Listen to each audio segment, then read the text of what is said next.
नमस्कार, मी क्रिकेट समालोचक मनीष पाटील. सर्व क्रीडा रसिकांचं मनपूर्वक स्वागत करतोय नव्या आणि ताज्या पॉडकास्ट सिरीजमध्ये, ज्याचं नाव आहे ए स्पोर्ट्स अँड इव्हेंट प्रस्तुत टेनिस क्रिकेटची दुनियादारी. मित्रांनो, म्हणतात ना की काम असं करा की तुमचं नाव उदाहरण म्हणून लोक घेतील, आणि असंच नाव एका दिग्गज क्रिकेटपटूने कमवलेलं आहे, ज्यांच्या फिरकीने भले भले फलंदाज फिरकी घेताना आपण पाहिले असे लेजेंडरी क्रिकेटर असलमजी सरगुरु. असलमजी, आपलं मनपूर्वक स्वागत आहे. Thank you. कैसे लग रहा है इस पॉडकास्ट सीरीज में आके? अच्छा, very good, very good. Fantastic job you are doing here. मैंने बहुत खुशी हुई कि ये जब ये इवेंट देख रहा हूँ, स्पोर्ट्स एक इवेंट्स, तो बहुत शॉकिंग भी हुआ और बहुत अच्छा लगा। इसलिए अच्छा लगा कि आने वाली पीढ़ी के लिए ये बहुत बड़ा अचीवमेंट है कि ये सब चीज इनको मौका मिल रहा है। हमारे वक्त में कुछ भी नहीं था, कुछ भी, इवन पॉन्स तक नहीं थे। ये तो बहुत बड़ा अचीवमेंट है। अप्रिशिएट।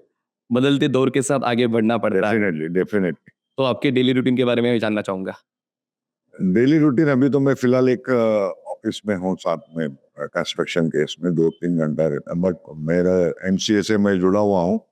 एमसीए के साथ मैं अभी अंडर 14 समर वेकेशन वगैरह करता हूँ, कोऑर्डिनेटर भी था, और फॉर्चुनेटली मैं लास्ट 2 साल से चैंपियन भी था अंडर 14 का। ग्रेट। और अभी मैं observer, as a match observer अभी कर रहा हूँ, और एमसीए से काफी जुड़ा हुआ हूँ। मतलब मैं अभी तक क्रिकेट से हटा नहीं हूँ। क्रिकेट की शुरुआत कैसी हुई? लेदर बॉल क्रिकेट से हुई या टेनिस बॉल क्रिकेट से हुई? ऑब्वियसली टेनिस क्रिकेट से हुई, क्योंकि जब हम उस वक्त ऐसा था कि जब बिल्डिंग से उतरो तो नीचे बच्चे खेलते ही तो टेनिस क्रिकेट ही रहता था, रबर बॉल टेनिस क्रिकेट।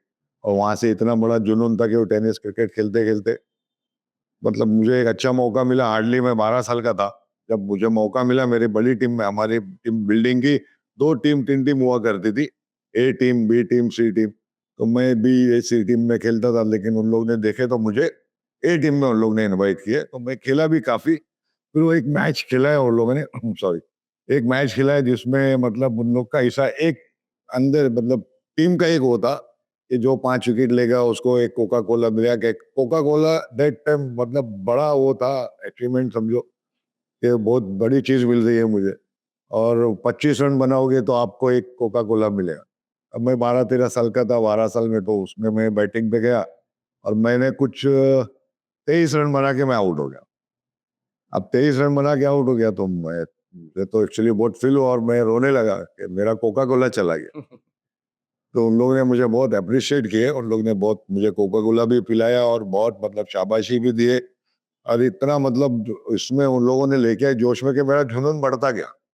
फिर वहां से क्रिकेट खेलना शुरू किया। फिर वहां से एक बड़ा टूर्नामेंट जो होता है, हम लोग के इधर बेनी बाजार एरिया में, वो 5 विकेट करके ग्राउंड है, वहाँ पे कंक्रीट का विकेट है, छोटा ग्राउंड है, बट वहाँ पे बड़ा बड़ा टीम, उस वक्त का टीम आता, जैसा बाल क्रीडा है और एवर ग्रीन है, आरजे के है, उस वक्त के बड़े बड़े टीम के वो लोग सब आते थे। तो मतलब बहुत मजा आता था उसमें। मुझे खेलने का मौका मिला सबसे पहला। 80 के दशक के पहले का मुंबई का क्रिकेट, उसके बारे में थोड़ी सी जानकारी। 80 के दशक के पहले की ही मैं बात अभी जो बताया आपको, ये मतलब हार्डली मेरे ख्याल से 77 और 76 की बात मैं बता रहा हूँ आपको, कि मैं जब हार्डली 12-13 साल का था। 78 में मैं समझो 15 साल का हुआ होगा। तो उसमें जब मेरा उस टाइम पे मतलब बहुत सी टीम थी, बाल क्रीडा, आरजे के, और एवरग्रीन, वॉलेटिंग की थी, काफी टीम्स थी। अभी तो बहुत सी चीजें याद नहीं है, बट उस वक्त क्रिकेट स्टार्ट जब खेलता था तो उस वक्त ये ओवर्स लिमिट नहीं होता था, right. Start to finish game होता था। तो उसमें मतलब टेक्निकली वो खेलना पड़ता था कि भाई आप अभी का क्रिकेट और वो क्रिकेट में जमीन आसमान का फर्क। तो बहुत स्लो क्रिकेट था, ऐसा नहीं फास्ट क्रिकेट था, स्लो क्रिकेट था, एकदम आराम से खेलो आप। फिर आहिस्ता आहिस्ता फिर वो चेंज होते गया और 30 ओवर्स में आए। 30 ओवर्स के बाद आप 20 ओवर्स में, 25 ओवर्स में। 30 ओवर्स कितने साल तक चला? 30 ओवर्स कम से कम 4-5 साल चला होगा, क्योंकि वो उस वक्त बादल बिजली बरखा में टूर्नामेंट होता था। मतलब उस वक्त का सबसे बड़ा टूर्नामेंट बादल बिजली बरखा का, जिसमें 30 ओवर्स का टूर्नामेंट था और 15 ओवर में ड्रिंक्स होता था और एकदम क्लीन टूर्नामेंट होता था। वहां पे कोई फेवरिज्म नहीं था किसी भी टीम को या किसी भी प्लेयर। आप कितने भी बड़े प्लेयर हो, वहां पे कोई फेवरिज्म नहीं। वहां पे रजनी पटेल जैसे को उन्होंने बैन कर दिया था। उस वक्त का रजनी पटेल बहुत बड़ा स्टार था, तो उस जैसे को उन्होंने बैन किया था कुछ वजह से। तो इन्हें मतलब बोलने का इससे कि वहाँ पे सिर्फ क्रिकेट होता था, फेयर क्रिकेट होता था। Fair cricket. तो 30 ओवर का फॉर्मेट, उसके बाद 20 ओवर का फॉर्मेट, 25 ओवर, 25 ओवर का फॉर्मेट, 25 ओवर आया, उसके बाद फिर 20 ओवर आया, फिर 16 ओवर आया, फिर 12 ओवर आया, फिर 10 ओवर आया, फिर 8 ओवर आया, और फिर 6 ओवर, 4 ओवर, 3 ओवर, 2 ओवर और 1 ओवर। और मैं बता दूं मैं आपको कि मैं स्टार्ट टू फिनिश से खेला हूँ, तो मैं 1 ओवर तक खेला हूँ, यानी 1 ओवर का टूर्नामेंट भी मैं खेला हूँ। मतलब मुझे लगता है कि आप टेनिस बॉल क्रिकेट हिस्ट्री के एकमेव ऐसे खिलाड़ी हो कि हर फॉर्मेट का क्रिकेट अभी तक कंटिन्यू कर रहे हो, मे बी क्योंकि अभी भी आपका उम्र मुझे लगता है कि 64 है 64 रनिंग। और 60 पर होने के बावजूद आप प्रोफेशनल क्रिकेट खेल रहे हो, और उस मुद्दे पर हम थोड़ी देर बाद आएंगे। ओके, तो एसी 80 का क्रिकेट, जैसे मैंने जिक्र किया कि जिद बहुत ज्यादा होता था क्रिकेटर के, क्योंकि मुझे खेलना है, मुझे बड़ी टीम में खेलना है, तो उसके बारे में क्या कहना चाहोगे? एक्चुअली उस वक्त का एक्चुअली क्रिकेट देखो उस वक्त कैसा था ना, उस वक्त पैसा नहीं था। जब पैसा नहीं है ना तो आपका पूरा माइंड डाइवर्ट होता है क्रिकेट पे, फोकस क्रिकेट पे, और एक जिद आती है, एक जुनून आता है कि मुझे हारना नहीं है। हारने के बाद बड़ा दुख होता है, उस वक्त की बात कर रहा हूँ, तो उस वक्त दुख होता है, आज दुख नहीं होता है कि आज तो खैर वो बाद में बात करेंगे जब आएगा वक्त। लेकिन उस वक्त बहुत फील होता था और वो जिद है ना, जिद अपने आप को बढ़ाती थी क्रिकेट के अंदर से, नहीं मैं हारा हूँ, मैं नेक्स्ट टाइम हारूंगा नहीं, कुछ भी हो जाए मैं हारूंगा नहीं। तो वो जब एक जुनून आता है ना आंग में, तो अच्छा खेलना ही होता है। ऊपर वाला भी साथ देता है, आपका एक मंशा देता है कि मुझे कुछ करना है, मुझे कुछ करना है, ऊपर वाला भी साथ देता है, और उसके साथ साथ आपको तरक्की भी मिलती है। तो 10 साल आपको आपके क्रिकेट के टेक्निक में बदलाव लाने पड़ते हैं। डेफिनेटली चेंजेस होते गए, चेंजेस होते होते होते काफी चेंजेस हो गए। पहले टेक्निकली होता था, फिर सब चीज होता था, फिर आप ऑफ स्टंप के बाहर जाके खेल रहे हो या ये वो सब चीज आहिस्ता आहिस्ता। मैं ये नहीं बोलता हूँ कि क्रिकेट आज का खराब है, वो हर वक्त का एक समय होता है, जैसा देश वैसा बेस, जो वो क्रिकेट था आज ये क्रिकेट। असलम जी, आपका गोल्डन पीरियड कौन सा था? गोल्डन पीरियड मतलब ईयर की बात कर रहे हो या टूर्नामेंट या ईयर की बात की जाए, टूर्नामेंट की बात की जाए, 5 साल का एक जो पीरियड है उसकी बात की जाए आपके हिसाब से? गोल्डन पीरियड जब 5 साल की बात करेंगे तो राहुल इलेवन का सबसे बड़ा मेरा गोल्डन पीरियड गया है, जिसमें मैंने काफी मैचेस में मैन ऑफ द मैचेस भी लिया हूँ और मैन ऑफ द सीरीज भी लिया हूँ। जैसा सेंट्रल मैदान परेल में जो होता था, वहाँ पे नाइट टूर्नामेंट था, वहाँ पे भी सीरीज लिया हूँ। आरके ट्रॉफी में भी सीरीज लिया हूँ, आरके ट्रॉफी में 2 बार मैन ऑफ द मैच भी लिया हूँ।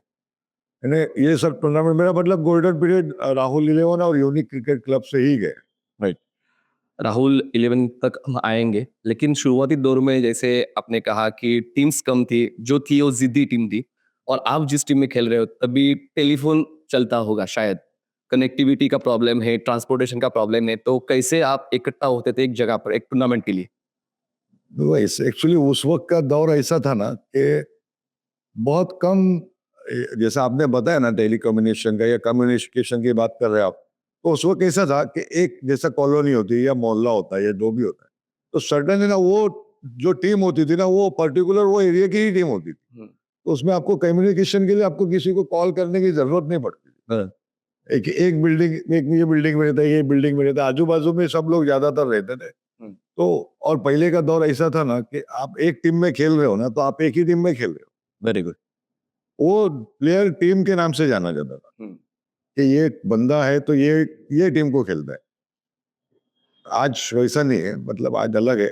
लेकिन उस टाइम पे ऐसा था कि कम्युनिकेशन में क्या, टेलीफोन बहुत रेयरली कुछ कुछ लोगों के घरों पे रहता था। ऐसा एक आध प्लेयर कभी दूर रहता था, तो उसको कॉल करके 1-2 दिन पहले से बताना पड़ता, क्योंकि लास्ट मोमेंट पे आप बता नहीं पाओगे, तो पहले से बताना पड़ता था। और इसकी तैयारी तो, मैचेस की तैयारी तो आप पहले के दौर की बात करेंगे, जब मैं पुराने दौर की बात कर रहा हूँ 76, 78, 80s के पर, उस वक्त तो ऐसा था कि एक एक हफ्ता पहले से चर्चा होती थी मैच के बारे में। संडे मैच है, बट एक हफ्ता पहले से, यानी इवन प्राइज मैच भी होता था ना, तो उसकी भी चर्चा, मीटिंग सब होती थी। मतलब mouth publicity. Mouth publicity area मोहल्ला है, ऑटोमेटिकली प्रैक्टिस कर रहे हो आप, कर रहे हो तो मोहल्ला देख रहा है सब चीज। पब्लिक आती थी, बहुत अच्छी पब्लिक आती थी। इवन जब मैं यूनिक में खेलता था, आप बिलीव नहीं करोगे, जब डर्बी ग्राउंड, आप मालूम होगा आपको शायद डर्बी ग्राउंड, वहां पे हम लोग जब प्रैक्टिस करते थे ना, तो जितने प्लेयर मतलब सब 15-15 स्लीप लगी रहती थी, इतने प्लेयर्स आते थे खेलने, बट उससे ज्यादा पब्लिक बाहर खड़े रह के देखती थी। यानी इतना इंटरेस्ट था पब्लिक को कि वो प्रैक्टिस देखती थी। पब्लिक को इंटरेस्ट क्यों था? क्योंकि आप अच्छा क्रिकेट खेलते हाँ, थे। Right right. तो उस दौर के ऐसे क्रिकेटर जिसको देखने के लिए पब्लिक दीवानी थी, कुछ नाम अगर आप बता सके तो। उस दौर के पुराने इंग्लैंड, 80s के 80s 85। उस दौर में तो ऐसा एक मुख्तार इब्जी था जो वेस्टर्न रेलवे को खेलते थे, वो रणजी ट्रॉफी भी खेला और टेनिस भी बहुत अच्छा खेला। यानी बिग हिटर, आज के जैसे 20-20 फॉर्मेट या 4 ओवर का गेम होता है, वो उस वक्त का वो प्लेयर था। तो वो प्लेयर था। फिर उस वक्त में रामनाथ पारकर था, टेक्निकली साउंड। अनिल आगरे था, यानी बड़े प्लेयर थे। शांताराम कोहली था, बहुत ऐसे बड़े बड़े और भी काफी लोग थे। मुझे एक्चुअली विशाल सौदागर था ग्वालियर टैंक में, नौशाद था, काफी आरजे के से सुधीर था, सुधाकर चौहान था। बहुत ऐसे टेक्निकली साउंड थे उन लोग। मतलब नाम मैं गिनोगे, उनका नाम छोड़ के बोल रहा हूँ। नाम गिनोगे उतना कम, क्योंकि नाम तो लिस्ट बहुत बड़ी है। बहुत लिस्ट है, और इतना साल हो गया ऑलमोस्ट, मेरे ख्याल से 40-50 साल के पहले की बात, तो जितना जहन में बैठ रहा है बस उतना ही बता पा रहा हूँ। नहीं, लेकिन याददाश्त आपकी काफी स्ट्रांग है। कोई कुछ टूर्नामेंट्स गिने चुने जिस टूर्नामेंट के लिए खेलने के लिए खिलाड़ी भी ज्यादा इंटरेस्टेड थे? पहले के टूर्नामेंट्स में ऐसा होता था कि क्रेज पब्लिक को बहुत ज्यादा था। जैसा कि लाइक एक गवर्नर बगीचा दो टाकी पर एक छोटा सा ग्राउंड है, बहुत छोटा ग्राउंड। वहां पे आप बैटिंग करोगे ना, आप अगर वहां को पब्लिक को भाग गए तो बहुत अच्छी बात है। अगर आप नहीं भाए तो आप खेल नहीं पाओगे, क्योंकि वो बहुत छोटा स्मॉल ग्राउंड है। ये ऐसा ग्राउंड है लंबा ऐसा, और यहाँ पे सीटिंग अरेंजमेंट है पब्लिक का। अच्छा। यानी पब्लिक बैठी है और यहाँ पे भी पब्लिक बैठी है। आपको खेलने नहीं देंगे, इतना उन लोग मस्ती करेंगे, इतने ऐसे ऐसे कमेंट्स पास करेंगे ना कि आप कंसंट्रेशन आपको खत्म ही हो जाएगी। कैसे अगर आप उसमें खेल लेना, तो अगर उनको दिल को लग गया ना, तो आपको उतना सर पे भी बैठा देगा, ऐसी पब्लिक। तो कैसे मैनेज करते थे? क्राउड का जो नॉइज है कभी कभी डिस्ट्रैक्शन करता है, आपकी सोच थोड़ी सी बदल जाती है। स्टार्ट में थोड़ा लगता है ऐसा, एक आध मैच में ऐसा, फिर यूज तो हो जाता है आदमी। और जब आप एक इनिंग अच्छा खेल लिए ना, तो थोड़ा फेवरिज्म तो आता ही है फिर। एज ए स्पोर्ट्समैन तो उन लोग का फेवरिज्म होता है, और मेरे लिए तो मैं खुद की बात करूँ तो बहुत मुझे बुरा लगता है। बट एक्चुअली मेरा फेवरिज्म बहुत था उन लोग, पता नहीं। मैं बैटिंग भी करता था और बॉलिंग भी डालता था। उन लोग मेरे लिए आज भी अगर मैं उन लोगों के पास कभी मिल लेता हूँ ना, तो बहुत रिस्पेक्ट है। वो कमाई है अपनी रिस्पेक्ट। बस रिस्पेक्ट ही बहुत कमाई है। तो कुछ गिने चुने टूर्नामेंट्स के बारे में बात की अपने। टीम्स, जो एक स्ट्रगल रहता है किसी भी खिलाड़ी के लिए। आप तो एक टीम में खेल रहे हो, लेकिन आपके सामने वाली टीम भी जीतने के लिए आए हैं। तो स्ट्रॉन्ग कॉम्पिटिटिव टीम्स कौन से थे आपके दल में, जो आपको फेस करना डिफिकल्ट जाता था?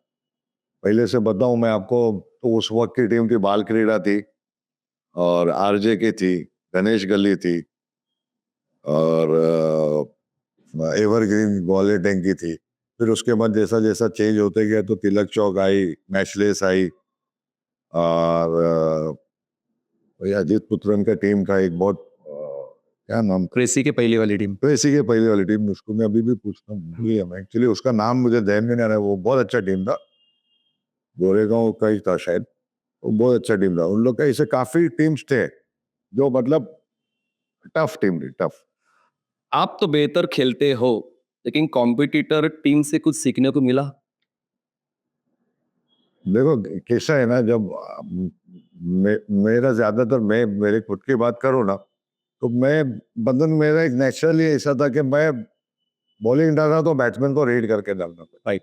कि बैट्समैन क्या सोच रहा है या क्या करेगा अगला बॉल। उसके माइंड में कि अगर एक बॉल वो बीट होता है तो दूसरा बॉल वो, कुछ तो तैयारी उसने भी किया है ना कि मैं बीट हुआ तो नहीं चलेगा। तो वो एक दूसरे को रीड करते थे। तो टफ प्लेयर्स तो बहुत थे, ऐसा टफ प्लेयर्स थे, उमेश मांजरेकर, शांतनु गायकवाड़, मतलब अच्छे बड़े क्रिकेटर थे, शेखर अंबेर, बहुत अच्छे अच्छे प्लेयर्स थे। शशि साटम, जो मैं शशि साटम की बात करूं, मैं दूसरों प्लेयर को तो नहीं बता सकता हूँ, बट उस वक्त का एमआरआई बॉल, जो एमआरआई बॉल होता था, मेरे ख्याल से नया बॉल कोई जल्दी स्ट्रगल नहीं होता बॉल। नहीं, चांस भी नहीं लेते थे राइट। लोग कि भाई ये पहला 4 ओवर 8 ओवर का गेम है तो 4 ओवर सिंगल डबल लो या कुछ लो, क्योंकि वो बॉल जाता नहीं था, क्लियर नहीं होता था। बट शशि सरनम एक ऐसा प्लेयर था कि वो पहला बॉल भी सिक्स मार सकता था, यानी उसका एक नेचुरल था। तो ऐसे बहुत से ऐसे कुछ कुछ प्लेयर थे जो नेचुरल थे, उनको मतलब कुछ जरूरत नहीं। राहुल 11 टीम में आप खेले। राहुल 11 की पहली वाली टीम कौन सी थी जहां पे आप खेले? Unique cricket club. Unique cricket club. तो यूनिक क्रिकेट क्लब बंद क्यों हुई और आपने राहुल 11 क्यों चुना? यूनिक क्रिकेट क्लब बंद नहीं, जब मैंने राहुल 11 चुना, जब यूनिक क्रिकेट क्लब बंद नहीं हुई थी, जब चालू थी, स्टार्ट थी। बट इससे ऐसा हो गया था कि मैं वाल्केश्वर 3 बत्ती का एक ग्राउंड है, ऐसा ग्राउंड है जैसे टेबल है ना, ऐसा ground, सेकंड। बहुत छोटा, एलिजेबाथ हॉस्पिटल के बाद इतना छोटा, बहुत छोटा ग्राउंड है। यानी आप नहीं भी मिस टाइम भी हुआ तो बाहर 2 रन डिक्लेयर है, ऐसा बहुत समथिंग। और उसमें मैंने एक मैच, हम लोग क्या कि इसमें उमेश मंडे का शायद था, तो मैं बॉलिंग डाला तो वो काफी बीट हो रहा था उस वक्त। तो चंद्रा ने वो मैच देखा, फिर चंद्रा ने मुझे वहां से डायरेक्ट राहुल 11 में कॉल किया, और मैचलेस का पहला आरके ट्रॉफी का पहला मैच हो चुका था, तिलक चौक से जीत गए थे, और सेकेंड मैच था, तो मेरे को डायरेक्ट उसने आरके ट्रॉफी में, फिर वहां से मैं राहुल 11 कंटिन्यू ज्वाइन किया। तो मतलब मेरा क्रिकेट जब तक चला, मैं राहुल 11 खेलते गया। तो यूनिक 11 टीम से आपके संबंध खराब हुए? नहीं, कुछ भी नहीं, बहुत अच्छे थे। जब मेरा राहुल 11 का मैच नहीं रहता तो मैं यूनिक 11 को ही खेलता था। यूनिक 11 से मैं काफी मतलब बहुत से मैचेस आए, मैं एज ए कैप्टन भी बहुत मैचेस का, काफी साल कैप्टन रहा मैं यूनिक क्रिकेट क्लब, और बहुत से अचीवमेंट भी मैंने उसमें लिया हूँ, batting prize, bowling prize, series वगैरह सब यूनिक में भी लिया हूँ। बट लेकिन एक ऐसा वक्त आया कि अपॉर्चुनिटी मिली, तो मैं, एक अच्छा नाम है, अच्छा बड़ा टूर्नामेंट खेलने मिल रहा है, तो तो आपका वो अच्छा मूव था स्विच करने का? डेफिनेटली अच्छा मूव था। उसके बाद तो मैं ऑल ओवर इंडिया में आज यहाँ बैठा हूँ, यही है ना कि राहुल 11 जहाँ पे सब जगह पे नाम है, तो आज इसी वजह से मैं भी यहाँ हूँ। कौन से क्वालिटी के वजह से आपको चुना गया? Allrounder, batter, bowler? मैं देखो, यूनिक क्रिकेट में तो ऐसे ऑलराउंडर मैं खेलता था, मैं ओपन ही करता था और बॉलिंग भी डालता था। बट राहुल 11 में जब आया था, तो राहुल 11 में एज ए बॉलर में आया। एज ए बॉलर खेलता खेला, काफी साल खेलने के बाद, यानी कुछ टाइम के बाद, एक एक पीरियड ऐसा आया, एक ईयर, एक साल ऐसा आया, जिसमें हम लोग कम से कम 24 से 25 सेमीफाइनल हारे हुए। हाँ। मतलब बहुत बड़ा सेट बैक था कि भाई ये ऐसा कैसा हो रहा है, ऐसा तो उसने हम लोग को ज्यादातर परेशान किया था सतीश शेट्टी। सतीश शेट्टी बड़ा बड़ा बहुत अच्छा बॉलर। तो वो ऐसा इत्तेफाक हुआ कि सतीश शेट्टी बॉलिंग पे आता था, तो हमारे 2-3 विकेट लेके चले जाता था, 3-4 विकेट, तो उसमें कॉल ऑफ्स होता था, तो आगे के रन नहीं हो पाता था, तो हारते गए काफी मैच। तो हम लोग ने ऐसे ही बैठ के बात करे, तो मैंने इसको चंद्रा से बात की, बोला चंद्रा देख, अपना प्रॉब्लम यहाँ पे आ रहा है कि सतीश शेट्टी को तुम लोग नहीं खेल पाए, ठीक है ना, नहीं खेल रहे, कोई मसला नहीं है, बट वो अपॉर्चुनिटी, वो मौका हम लोग को दो ना। हम लोग पहला का 4 ओवर खेलते हैं, बाद का 4 ओवर तुम लोग खेलो।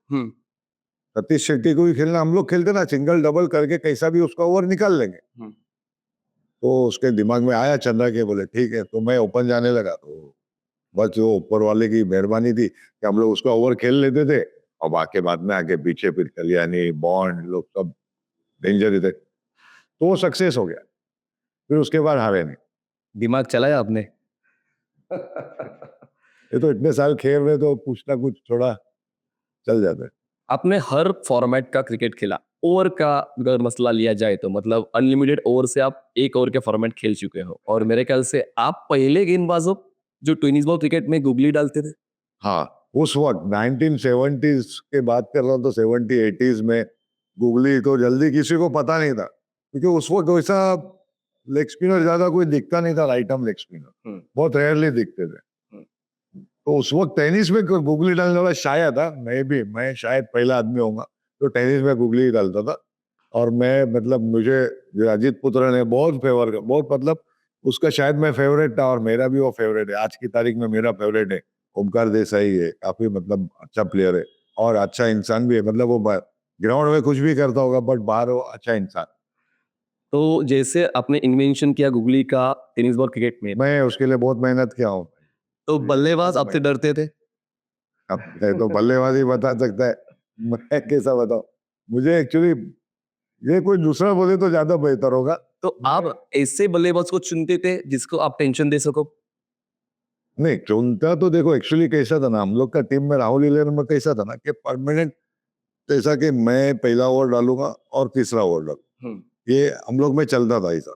सेकेंड ओवर सुनिया डालेगा, चौथा ओवर सुनिया डालेगा, बाद में करुणा और संतोष करदा मैं और दूसरा कोई भी बॉलर एक एक्स्ट्रा रहा तो डालता।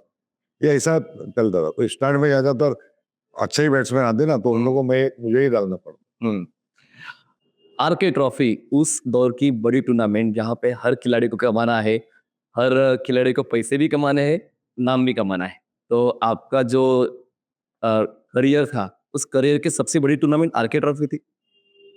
मेरे करियर की नहीं, मैं तो पहले भी खेल चुका था ना बादल बिजली बरखा में, बट वो दौर की बड़ी टूर्नामेंट थी आरके ट्रॉफी, 2 इयर्स की। उसके पहले जो बादल बिजली बरखा टूर्नामेंट होता वो सबसे बड़ी टूर्नामेंट। अच्छा।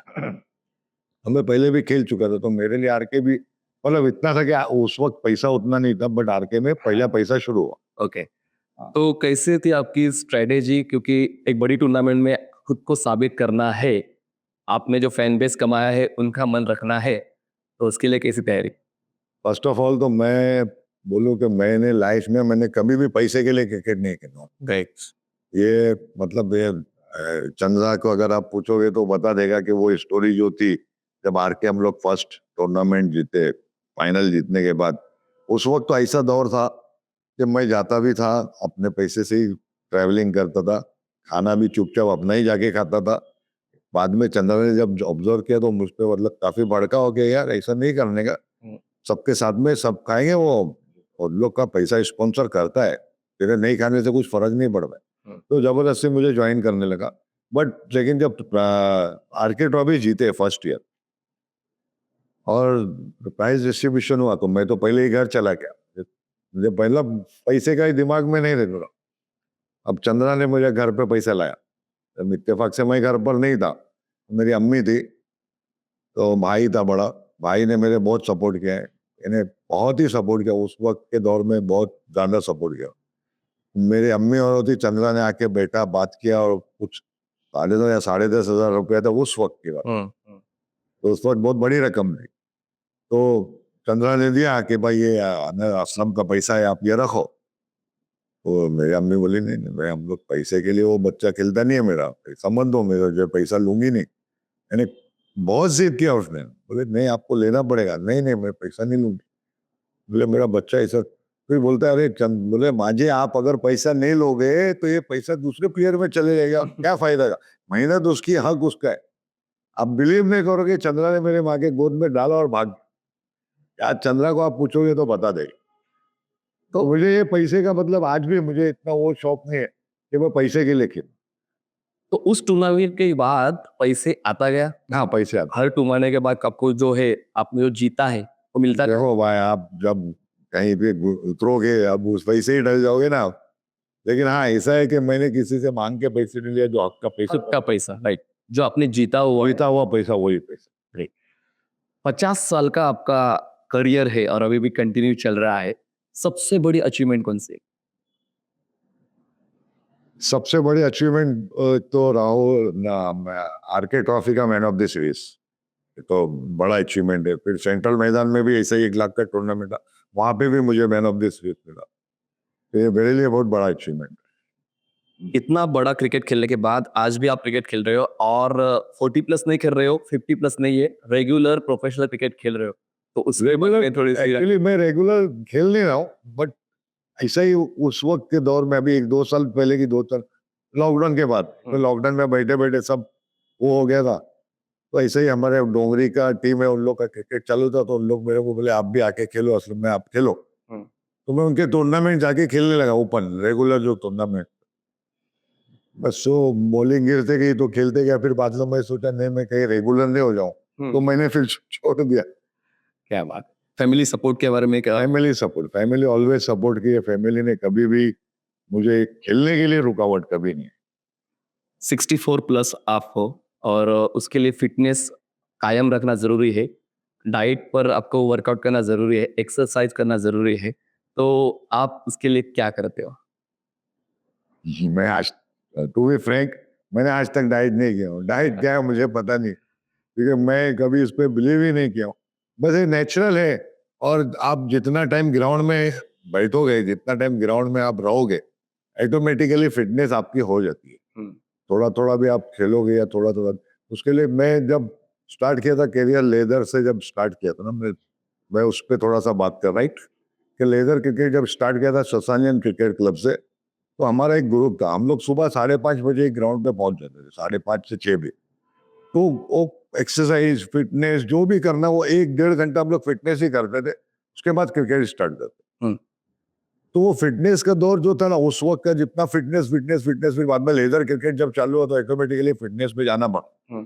तो फिटनेस करते करते फिर अभी लेदर क्रिकेट के बाद तो फिटनेस बंद ही हो गई, तो मैं फिटनेस अभी कुछ भी नहीं करता। आपको क्या लगता है जो बड़ी टूर्नामेंट है उसमें टूर्नामेंट के पहले फिटनेस सेशन होने चाहिए? Tennis cricket, yes. Tennis cricketers को टाइम ही किधर है फिटनेस?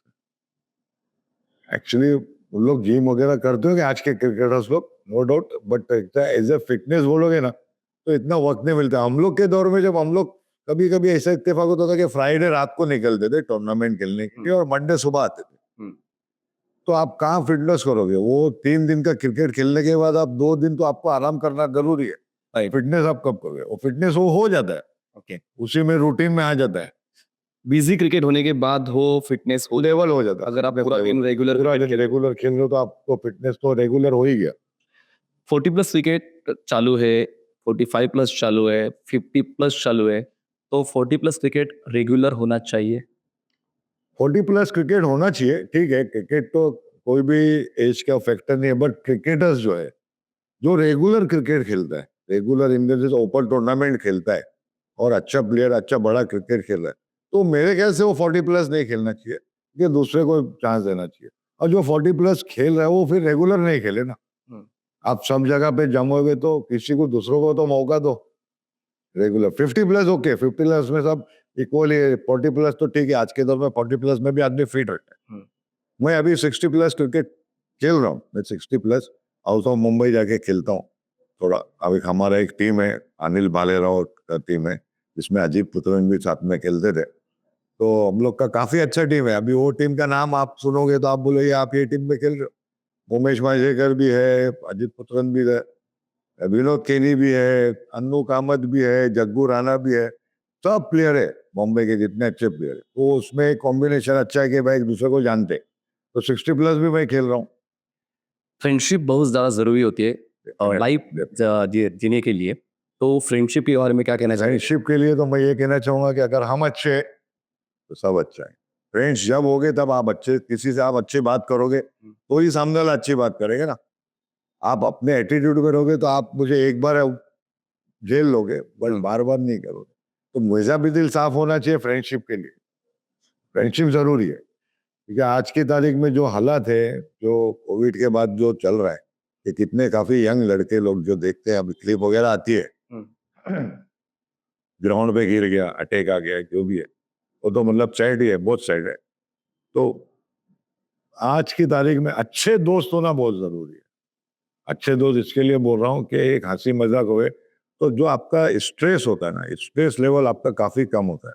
आपको स्ट्रेस नहीं लेना चाहिए आज के दौर में। मैं, ठीक है, बोलते हैं स्ट्रेस लेता नहीं, आ जाता है, लेकिन उसका सॉल्यूशन ये है कि आप दोस्त यार में बैठे हो तो कुछ हंसी मजाक होती है, बातें होती है ना, तो स्ट्रेस लेवल चला जाए। तो माइंड डाइवर्शन बहुत जरूरी है। यस। आप खुद एक ऑर्गेनाइजर भी हो, टूर्नामेंट भी ऑर्गेनाइजिंग कर चुके हो, तो उसका एक्सपीरियंस कैसे रहा? मैंने एक टूर्नामेंट ऑर्गेनाइज किया था डोंगरी में, 9 PL करके, वो ओनली फॉर मुंबई 9 के लिए टूर्नामेंट था। सॉरी, उसमें मतलब मैं इतना मतलब डिसिप्लिन में क्रिकेट खेलता हूँ कि मैं ना टाइम का बहुत पंक्चुअल, मुझे वो चीज़ पसंद नहीं आती है, क्योंकि मैं राहुल एवंस से खेलता था तो मुझे चंद्रा टाइम बताता था कि 2 बजे का मैच है, तो मैं 1:30 बजे पहुंच जाता था। मालूम पड़ा कि 3:30 बजे का मैच। मैं तो बैठा हूँ बाद में, फिर वो उस बाद में मेरे को बोलता है, यार मौला देख मेरे को राइट टाइम, फिर वो मुझे सिर्फ राइट टाइम बताता था, बाकी सबको वही टाइम बताता, क्योंकि मैं जो टाइम था वो टाइम पे पहुंच जाता। तो मैं टूर्नामेंट रखने का मकसद मेरा यही था कि डिसिप्लिन है। मैंने वो टूर्नामेंट में इतना स्ट्रिक्टनेस रखा था कि अगर फ्लैग होस्टिंग के टाइम पे जब स्टार्ट होता है ओपनिंग सेरेमनी में फ्लैग होस्टिंग का हाँ। जो उसमें, तो उसमें अगर जो भी प्लेयर नहीं होगा वो टीम में कोई भी टीम से नहीं खेलेगा। इंटरेस्टिंग। हाँ, एक ये, दूसरा ये, ग्राउंड के अंदर ना स्मोकिंग, ना गुटखा, ना पान, जो भी है ग्राउंड के बाहर। चालू मैच तो दूर की बात है, आप मैच में तो नहीं खा रहे, वो तो अलाउड ही नहीं है, बट ऐसा भी आप ग्राउंड में मत खाना। हम्म। तो वो बहुत सक्सेस हुआ था टूर्नामेंट। बाद में एक्चुअली टाइम नहीं एडजस्ट होता, इतना बड़ा इवेंट है, मैनेज करना। आप लोग कर रहे हैं, आपको सैल्यूट है, हेड्स ऑफ है, but it's not easy job यार। लंबा करियर आपका रह चुका है, कोई गीला शिकवा है कि सेटिस्फेक्शन? सेटिस्फेक्शन, गिला शिकवा करके भी क्या क्या कर सकते हैं, बट गुड। बहुत ऊपर वाले ने बहुत, मतलब बहुत इतना अच्छा रखा है, उससे बढ़कर क्या चाहिए कि आज भी मैं अपने पैरों पे चल रहा हूँ और मैदान में खेल रहा हूँ, कूद रहा हूँ, तो इससे बड़ी चीज मेरे लिए कुछ नहीं हो सकती। Last but not the least, आपको 1 मिनट दिया जाता है, आप कुछ भी कह सकते हो आपके करियर के बारे में, आपके फैमिली के बारे में, आपके दोस्तों के बारे में। 1 मिनट में तो बस ही नहीं होगा ना, 1 मिनट। अगर करियर के बारे में पूछोगे, फैमिली के बारे में, तो मेरा क्रिकेट लेदर से, मैंने मैंने लेदर में काफी खेला। मैं लेदर क्रिकेट में भी मैंने ए डिवीजन में, कांगड़ा लीग ए डिवीजन में मैंने बॉलिंग प्राइज 2 टाइम लिया। Very good. और बैटिंग प्राइस मैंने बैंक से डी डिवीजन में 1995 में मैंने बैटिंग प्राइस। तो लेदर क्रिकेट मेरा बहुत साउंड रहा है। अनफॉर्चुनेटली मैं खेल नहीं पाया, वो अलग बात है। मैं वहां पे टच करके आया हूँ, नॉक करके आया हूँ, बट उस वक्त पता नहीं, अब ऊपर वाले की मर्जी नहीं थी, अदरवाइज मैं वो भी खेल लेता। ठीक है, बट लाइफ में सब चीज चलता है, जो ऊपर वाले की मर्जी वही होता है। बट उसने बहुत अच्छा रखा है, और फैमिली फ्रेंड्स मेरे सब अच्छे। मैं बहुत सोच समझ के दोस्ती करता हूँ, दोस्ती करता हूँ तो पूरी नहीं पाता हूँ, और ऐसे दोस्तों से बहुत दूर भागता हूँ जो फायदे के लिए। फायदा मेरा नहीं, लोगों को नुकसान नहीं पहुंचे। ओके। कैसे लगा इस पॉडकास्ट पर आकर और खुद के बारे में सभी ऑडियंस से बताकर? मैं तो पहले ही बोल चुका हूँ कि ये इवेंट आपने जो रखा है, ये मैं बोल रहा हूँ कि आने वाली पीढ़ी के लिए तो ये अचीवमेंट बहुत बड़ा है। जो यहाँ पे आ गया ना, उसके लिए बहुत बड़ा अचीवमेंट। और आप लोगों को मैं बहुत सी शुभकामनाएं दूंगा कि आप लोग इससे बहुत तरक्की करें। आपको ऊपर वाला इतना तरक्की करा कि आप ऑल ओवर वर्ल्ड में ये चीज को फैलाए।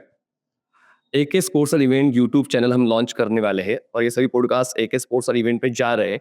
तो अगर टूर्नामेंट के ऑर्गेनाइजर हो, तो एके स्पोर्ट्स और इवेंट की टीम से आप क्या चाहोगे? यही अच्छी चीज हो गए।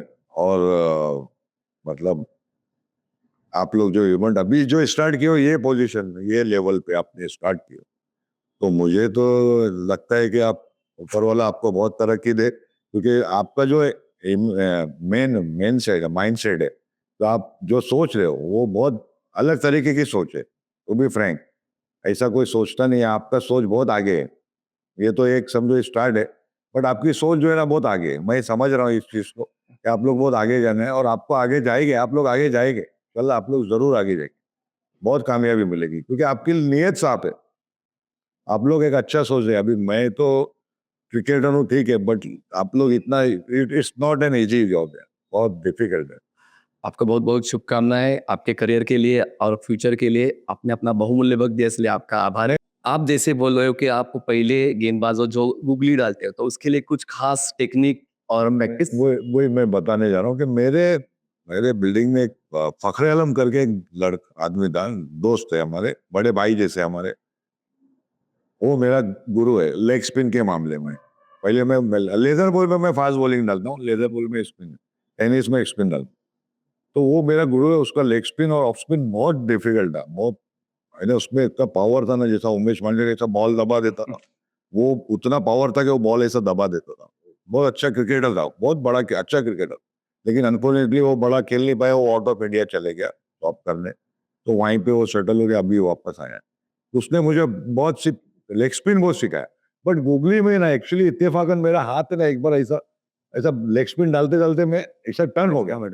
तो टर्न हो गया तो बॉल ऑफ ब्रेक हो गया। फिर बोला ये तो एक अलग, ये अलग चीज है। तो बोला इसको प्रैक्टिस करो। तो मैंने, अब नहीं क्या किन करो, मैं इतना प्रैक्टिस किया हूँ, इतना प्रैक्टिस किया हूँ। मैं जब डालता था ना, तो मेरे खुद के पैर के पास ही बॉल गिरता स्टार्ट में। लेकिन उसको मैंने बहुत मेहनत, फिर वो एक बार पिचिंग आपको मिल गई, फिर कॉन्फिडेंस आ गया तो वो लेवल का आ जाता है। तो इस तरह से वो मेरा बहुत बड़ा गुरु है, जिसने मुझे ये सिखाया लेग्स को। पीछे मुड़कर नहीं देखा फिर। फिर पीछे मुड़ के लेने का, फिर वो मैंने बहुत स्ट्रगल किया उसके लिए। आप इस पॉडकास्ट में आहे, आपका बहुत बहुत शुक्रिया. आणि प्रेक्षकांना तुम्ही एन्जॉय केला असेल, असलम सरगोरे यांच्या सर्व अनुभवांना तुम्ही ऐकलं असेल आणि नक्कीच काहीतरी प्रेरणा तुम्हाला मिळेल. आजच्या पुरती इतकंच. भेटूया पुढच्या एपिसोडमध्ये. तोपर्यंत धन्यवाद. AK स्पोर्ट्स अँड इव्हेंट या चॅनलला सबस्क्राईब करायला विसरू नका.